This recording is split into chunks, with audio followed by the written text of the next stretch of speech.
Sir আল্লাহর রাস্তায় 2-4 টাকা ভিক্ষা দেন। আরে হাত ছাড়ো। 2-4 টাকা দেন না। আরে তোদেরকে কি সারাদিন ভিক্ষা দিই দেন না, নাকি? স্যার, যাও 2 এখান থেকে, টাকা। যাও যাও বলছি, যাও। আরে আরে কি হইছে ভাই? 2 টাকা ভিক্ষা চাইছিলাম। আচ্ছা যান, আপনি চলে যান। সাহেব, আপনার এই লোকটাকে এরকম করা ঠিক হয়েছে? আপনার কাছে 2 টাকা ভিক্ষাই চাইছে, সেজন্য ধাক্কা মারা ঠিক হয়েছে?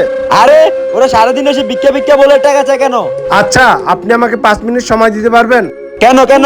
আসেন, আপনাকে আমি একটা জায়গায় নিয়ে যাই। কোথায় নেবেন আমাকে? আসেন চলেন। আরে ভাই কোথায় নিতেছেন আমাকে? আসেন ভাই। আরে কবরস্থান?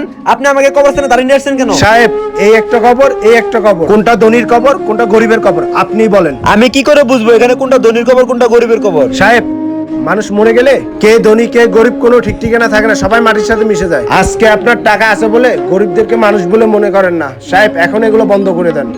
হে আল্লাহ, আমার টাকা পয়সা আছে বলে আমি মানুষদেরকে মানুষ বলে মনে করি না। আল্লাহ তুমি আমাকে হেদায়েত দান করো।